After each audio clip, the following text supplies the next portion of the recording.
Üdvözlök minden fafaragás iránt érdeklődőt, és akiből csak ezután lesz érdeklődő azokat is. Fellelkesedve, hogy a 3 napja felrakott Faragólecke 1-es részletes bemutatását olyan sokan megnéztétek, rögtön nekifogtunk és elkészítjük a 2-es lecke részletes bemutatását, mert az első felvétel az olyan elnagyolt, az olyan feltételezte, hogy már fogtatok faragókést a kezetekbe. A második lecke az már tartalmaz sok-sok ferdevágást, itt egy elég nagy ferdevágást, ez napforgók, körök és érdekességek. Ezeknek a faragásához az egyik legsűrűbben használt kés, ez az előre döntött kés. Amerikában a Chip Carving Tools oldalakon ezt használják a leggyakrabban.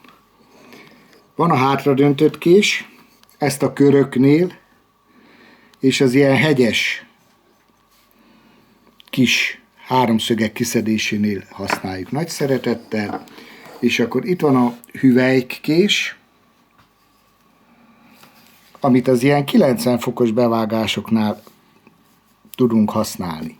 Ha megfigyeljük a leckét, ilyen apró kis körök jelennek meg, ezek azt a felületet mutatják, amiket ki kell szedni.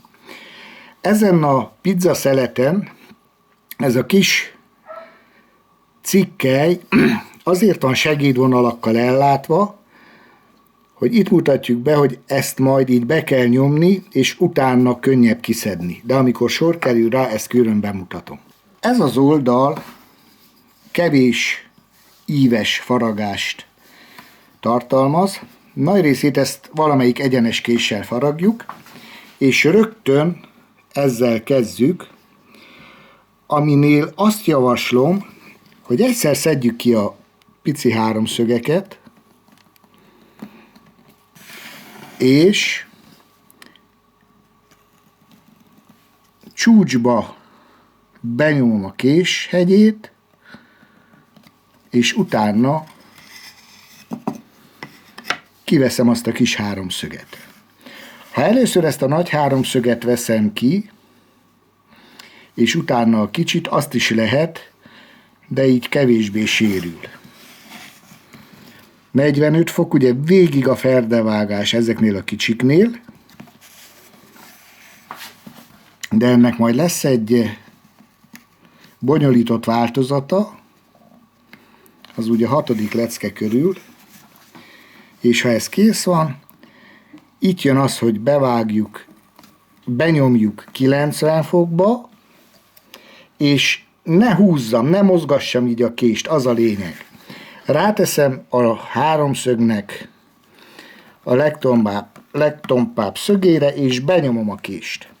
És akkor itt figyelni kell, hogy a fa száliránya merre van. Ennek pont jó a nővése, mert befele vitte a kést, nem kifele, és akkor ezt errefele még utána tisztítom egy picit, hogy amikor mind kiszedem, ez a vonal itt egyenes legyen. Ha mélyen nyomtam ezt megint, ha a kés erre kívánkozik, akkor innen szedem arra ki. Tudom, hogy egy kicsit bonyolultabb, de meg kell szokni ezt is.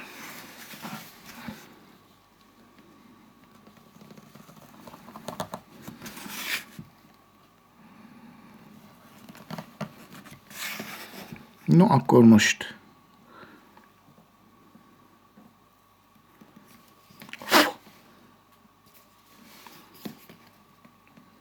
valahogy itt is jó a szálirány.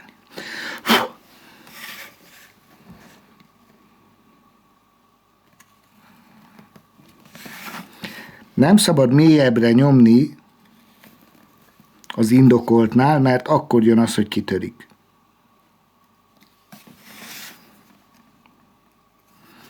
És ha azt kérdezitek, hogy mennyi az indokolt, akkor ez itt egy derékszögű háromszög, ha meghúzzuk a 3 szögfelezőt, akkor a kés hegye pont a felező középpontjába megy, és azt kell belekalkulálni, hogyha azt 45 fokba benyomom, akkor mi az a mélység, amit nyerek.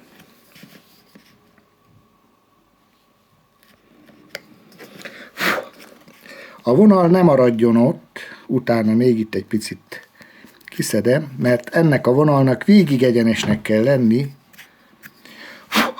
Ha ránézek, tehát ha így hosszan nézek rajta, kifaragás után ez egy egyenes vonalat kell eredményezzen. És akkor ezt még kiszedem. Ezeknél a faragásoknál jó, ha arra törekszem, hogy faragjam le a vonalakat, mert itt le tudom csiszolni utána, hogy eltűnjön a barna vonal, de ennél például nem tudom. Tehát itt akkor a vonalon kívül, ez már 45 fokba, itt ezen túl szigorúan a ferdevágás, és gyakorlatilag a csipkefaragás, a bicskafaragással előidézett díszítés nagy része az ferdevágás. Mindig a kifaragott 3 szög felül folytatom tovább, mert ha itt kezdem, akkor ez ki tud törni az egész. Azt hiszem, ez így érthető.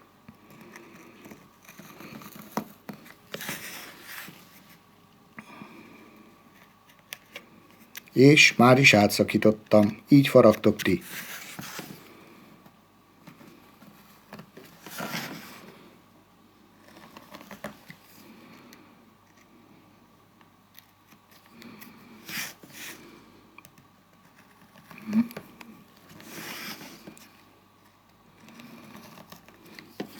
Azért szakadt át, mert mélyebbre nyomtam, nem figyeltem oda. Na most megmutatom, hogy milyen az, amikor tökéletes.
Ennél a következő mintánál egy kicsit nagyobb erő kell, tehát kisgyerekeknek ez nehézséget is okozhat, mert egy kicsit mélyebben kell benyomni, miáltal ez az egyenlő oldalú 3 szög egy picit nagyobb, mint az eddig használt díszítő motívumok.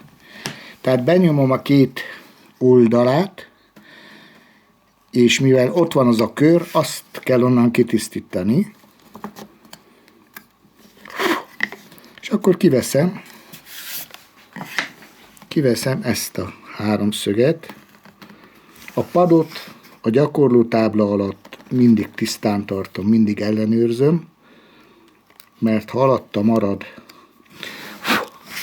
forgács, akkor billegés balesetveszélyes. Itt van ez a pizzaszelet, ezt kétféleképpen lehet kifaragni. Az egyik az, hogy ezeket a segédvonalakat használom. Ennek akkor van jelentősége, ha egy nagyobb felületen akarok ilyen díszítést alkalmazni. Mert mindjárt mutatom, itt egy picit húzom a kést, és felemelem. És én általában Ez most itt pont kézre is áll, ami azt jelenti, hogy a fa szál iránya ebben az irányban kívánja, hogy mozgassam a kést. És mivel benyomtam, azonnal esik is ki a forgács.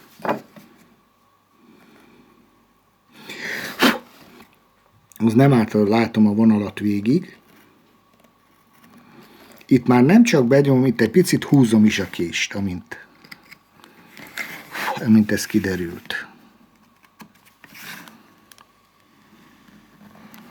Nagyon fontos, hogy tiszta legyen az alja. Itt egy kicsit a fa csavaros, úgy érzem.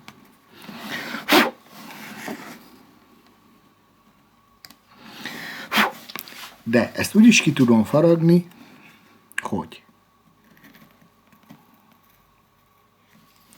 erre alkalmasabb egy hegyesebb kés.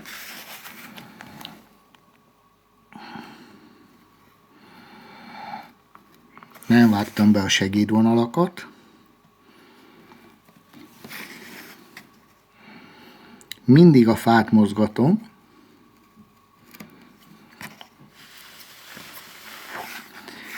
És mivel itt nem nyomtam be eléggé, kicsit utána dolgozom.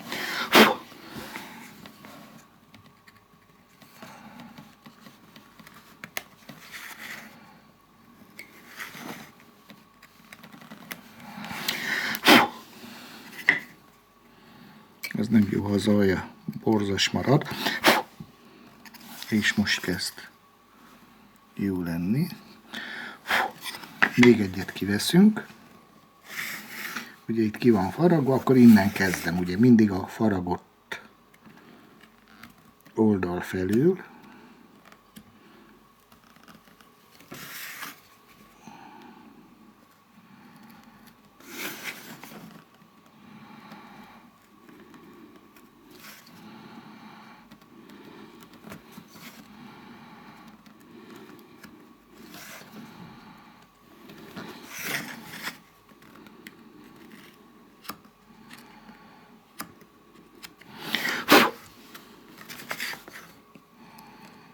Itt maradt egy pici háromszög.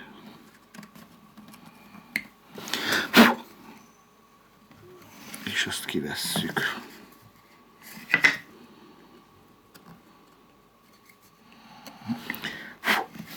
Jó. Ehhez is ezt a kést használjuk. Benyomom. Itt egy picit mélyebben. Kiveszem.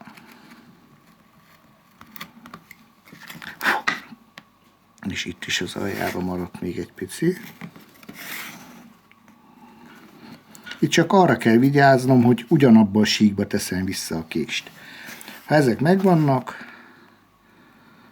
akkor nagyon óvatosan, ez a kés tökéletes arra,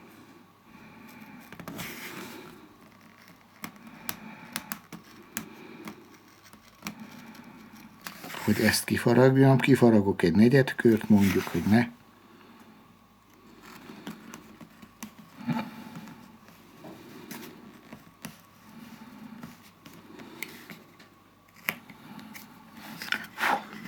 És ha jól dolgozom. És akkor ezek itt körök, ez már egyszerű. Az egyik legbonyolultabb ilyen szép íves egyenleteset faragni, azért szerepel ennyiszer ez a motivum.